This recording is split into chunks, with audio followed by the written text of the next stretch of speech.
皆さんこんにちは。前回はブラフ18番館と外交館の家をご紹介しました。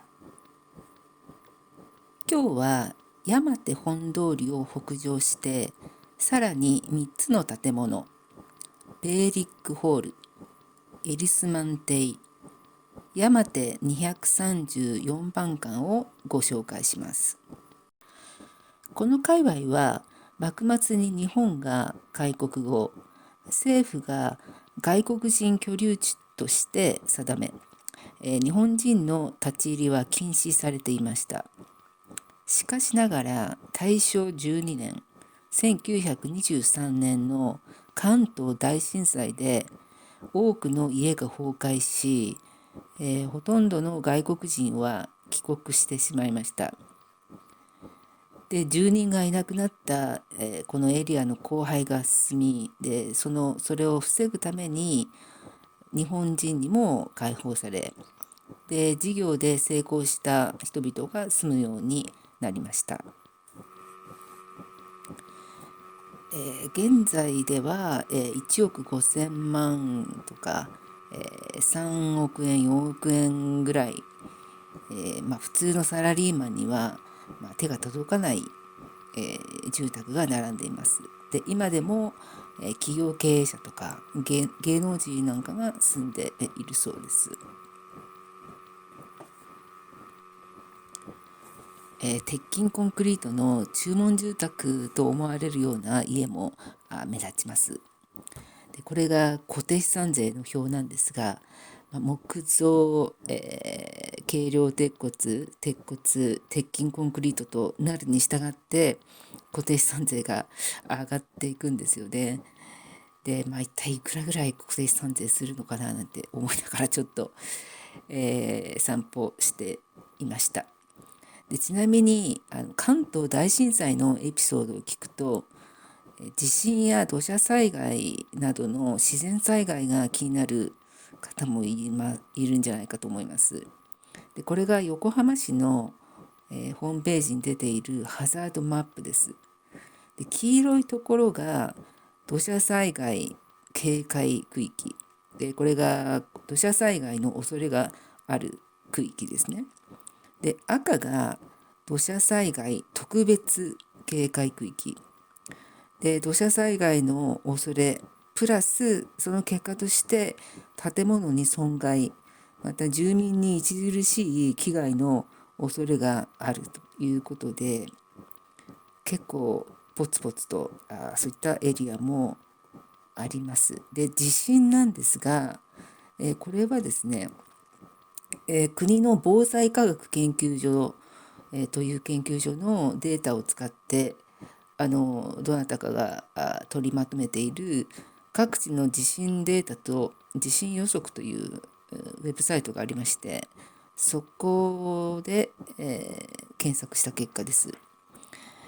でこの横浜市中区山手町界隈は、震度5弱だとほぼもう完全に、起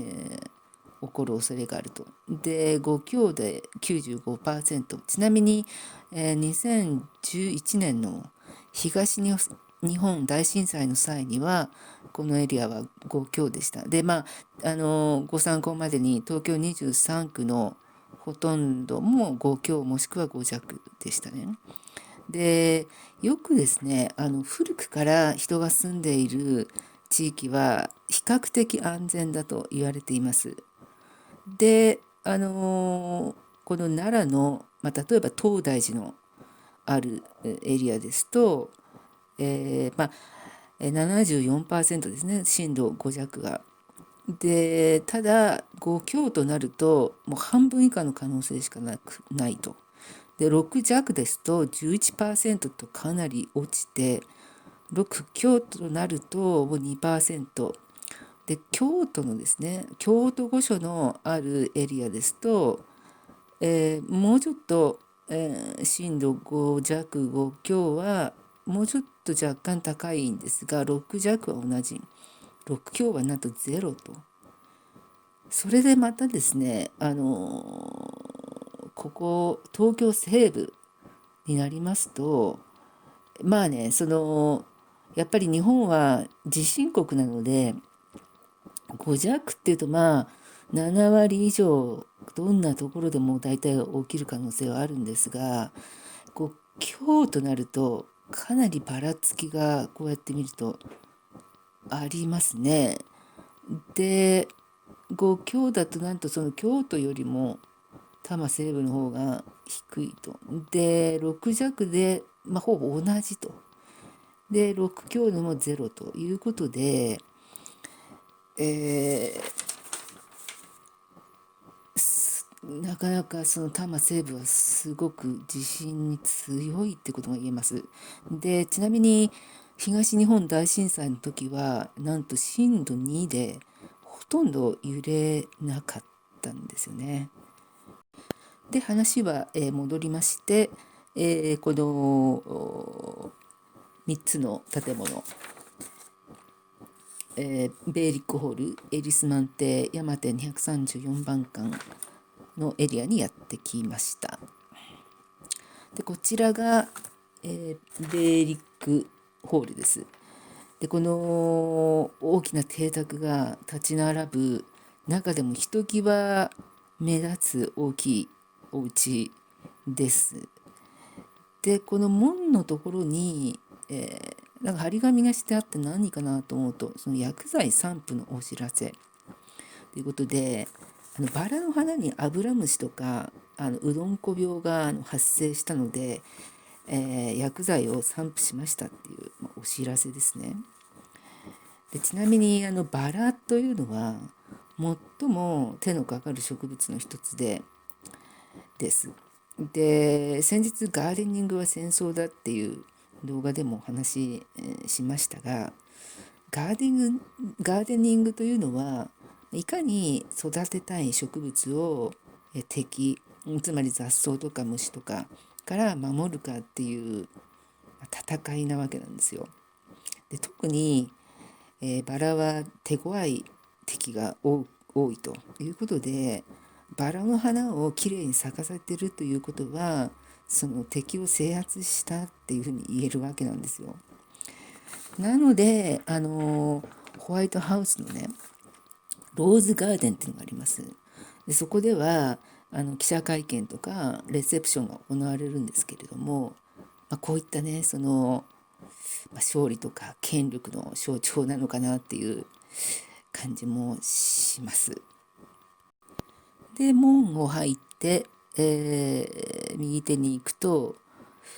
こういうヤシの木みたいなものが生えてたりとか、ちょっと変わった広い庭園になっています。で、このベーリックホールの名前の由来はイギリス人の貿易商ベーリックさんという方がいて、その人の家でした。で、設計したのはアメリカ人の建築家です。ちょっと面白いなと思いましたね。というのはイギリス人の人って結構アメリカ文化に、アレルギーというかあんまり好きじゃない、もしくはかなり毛嫌いしている人もそんなに珍しくないというような印象があるんですけれども、この家を見るとですね、このオーナーはかなりのアメリカ好きだったんじゃないかなと思います。で、この床、もうチェス盤みたいな千鳥格子になってますね、白と黒の。これってまず思い出したのがワシントン DC にあるウォーターゲートホテルっていうところに泊まった時に床がこんな感じだったんですよ。で、ちなみにこのウォーターゲートホテルというのは、有名なウォーターゲート事件の舞台となったウォーターゲートビルの中にあります。で、オフィスとか、ホテルとかマンションなんかが入った複合ビルになってます。ウォーターゲートビルはですね。で、これが書斎なんですけれども、書斎っていうか社長室みたいな、実際そうだったんですよね。この貿易商の人の社長室、すごく広い空間に机がデンとあって、なんかいかにもアメリカ系の会社組織のその地位の上の人がいる部屋オフィスっていう感じがすごくします。でこちらはその、隣にあるエリスマン邸です。でこのエリスマンっていう、スイス人の貿易商だった人の、家でした。で、チェコの建築家の設計によるものです。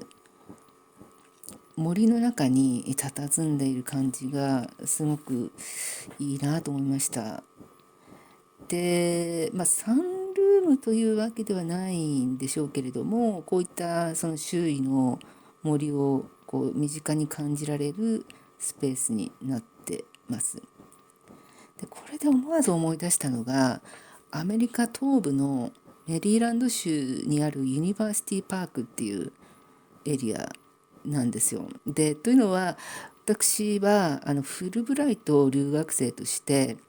20年ほど前にアメリカの大学院に留学しました。で最初英語研修でスタンフォード大学、これ話すともう本当に脱線しまくりで長くなっちゃうんでやめますが、スタンフォードはスタンフォードですごい、なんていうんですかね、すごくもうお金のかかったゴージャスなキャンパスで、一大リゾート地みたいな感じ。日本にああいうキャンパスってないだろうなっていう感じ。まあいいや。でその後、ニューヨークのコロンビア大学で、英語による取材執筆の方法の授業なんかを取って学んだ後に、ミッドキャリアのジャーナリスト向けのプログラムで、メリーランド大学で、医療報道とか科学報道について研究しました。で指導教官のキャロル・ロジャース博士は、現在は引退されて名誉教授なんですけれども、本当に素晴らしい先生で、彼女にもう説得力のある英文の書き方というものを、手取り足取り教えていただいたんです。でその後ですね、希望する仕事に就けたりとかで、今ではねこうやってのんびり暮らせているのも、彼女に教えていただいたおかげだなと本当に今感謝してもしきれないですね。でそ